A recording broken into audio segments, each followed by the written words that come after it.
मुझे ये महसूस हुआ कि आपको अंतर्राष्ट्रीय जगत ने पहले स्वीकार किया और हिंदुस्तान में बाद में स्वीकार किया गया। क्या ऐसा है? ऐसा मुझे लग रहा है। मैं किताब को भी पढ़ रहा था और आपसे बातचीत भी जब कर रहा हूँ, क्योंकि मैं दूसरी दफ़ा आपसे बातचीत कर रहा हूँ। एक बार मैंने कुछ साल पहले भी आपसे बातचीत की थी।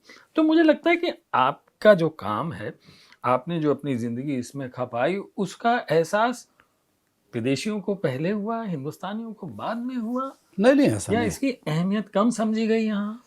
नहीं, मैं ऐसा बिल्कुल उल्टा मानता हूँ, क्योंकि मैं जिस भारत पर भरोसा करता हूँ, जिस भारत से मैं प्यार राजनीतिक उसकी नहीं बात नहीं, कर मैं रहा हूँ। बता रहा हूँ ना, प्यार करता हूँ, वो लोग सामान्य तौर पर वही लोग हैं जिनके बीच में मैं काम करता रहा हूँ। बच्चे, उनके माता पिता और ऐसे परिवार के लोग।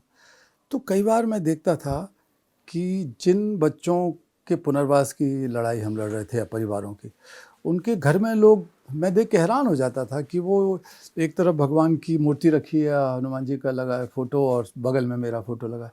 इतना प्यार करते थे, इतना सम्मान करते थे। तो मुझे ये जो सेंस ऑफ एकम्प्लिशमेंट है एक, कि जो हासिल हो रहा है प्यार, वो भारत में ही हुआ। नहीं, प्यार की बात नहीं कर रहा मैं, एस्टेब्लिशमेंट की बात कर रहा हूँ। इस्टेब्लिशमेंट में भी देखें कि बाहर की इस्टेब्लिशमेंट्स के साथ तो भी मेरा लड़ाई चलती रही कई जगह पर, क्योंकि जिन देशों में ये बच्चों की गुलामी चल रही थी, उन देशों के की सरकारें मानने तैयार नहीं थी, तो बहुत झंझट होता था। पाकिस्तान के बच्चों के लिए मैं लड़ा, तो उन्होंने कहा कि ये रॉ का एजेंट है। संयुक्त राष्ट्र में उन्होंने कहा कि रॉ का एजेंट है। और भारत के कई उद्योगपति कह रहे थे तो कि उनको ये, क्यों लगता था आप रॉ के एजेंट हैं? क्योंकि हम पाकिस्तान में जो गुलामी चल रही है बच्चों की, उसके खिलाफ बोल रहे थे ना। कि मैं तो कहता था कि बच्चे भी मेरे ही बच्चे हैं, जैसे भारत के बच्चे हैं, पाकिस्तान के बच्चे। मैं आज भी कहता हूँ, हमेशा कहता हूँ कि इजराइल के बच्चे मेरे हैं तो फ़लस्तीन के बच्चे भी मेरे ही हैं। अगर ये भाव मैं नहीं रखूँगा तो मैं सच्चा भारतीय नहीं हूँ, क्योंकि हमारे भारत की डीएनए का ये हिस्सा है कि हम पूरे विश्व को ईश्वर में माने, या वसुधैव कुटुंबकम केवल नारा ना माने। हम, हमारा कुटुंब है वो सब, और सबसे पहले उस कुटुंब में बच्चे आते हैं। फिर तो राजनीति के खिलाफ बात कर रहे हैं आप। नहीं, राजनीति को तो मैं ज़्यादा जानता भी नहीं हूँ, ना मैं जानना चाहता। मैं तो बात कर रहा हूँ मानवता की। तो मानवता सबसे बड़ी है। सब राजनीतियाँ उसके सामने बहुत तुच्छ हैं। तो तो संसार की कोई भी राजनीति क्या हो। आपने फिलिस्तीन का जिक्र किया? फिलिस्तीन में इस वक्त जितने बच्चे मारे जा रहे हैं, वो अगर किसी का दिल उसे देख के ना दुखे, गाजा में जो हो रहा है कत्लेआम ही हो रहा है वो बच्चों का। बिल्कुल बिल्कुल। आज ही इसमें हिंदू में मेरा एक लेख छपा है इसी बात को लेकर, और वहीं से मैंने शुरू किया है कि today I am angry, I am disappointed, because my children are being killed, they are dying, they are maimed, they are orphan. मेरे बच्चे, वो आपके बच्चे हैं, वो हम सब के बच्चे हैं। जब ये इज़राइल और इनका शुरू हुआ था 7 अक्टूबर को 2023 में, तब हमको लगा कि ये जो इजरायली लोगों के साथ हमास, हत्या हाँ। हुई हमास ने, अब उस कुकृत्य को कौन सही कौन ठहराएगा? सही गलत है ठहराएगा, वो। और अपराध है मानवता के प्रति। तो वो तो उसका तो जितनी निंदा करनी थी कर ही रहे थे लोग, हम भी कर रहे थे।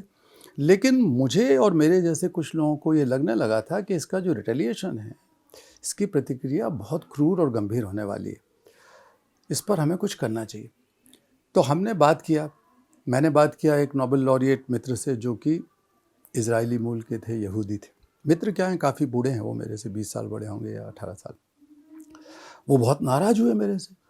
उन्होंने कहा कि यही मौका है कि अब सेटल हो जाना चाहिए सब चीज़।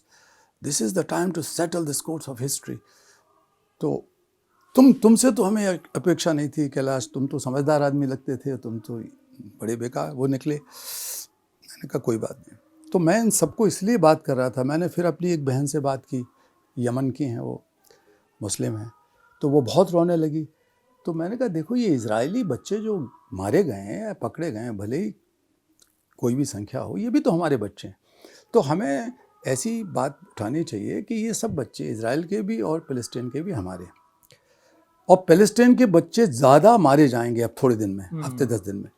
तो मैंने आपको बता दूं संजीव जी कि भारत के 4-5 धर्मगुरुओं से बात की, बड़े बड़े धर्मगुरुओं से, कि हम लोग मिल के कहें कि इजराइल के और फ़लस्तीन के बच्चों को हम अपना मानते हैं भारतीय होने के नाते, और हम वहाँ गांधी जी की समाधि पर या और किसी जगह पर चल के बैठ जाएं एक दिन, थोड़ा भजन करें।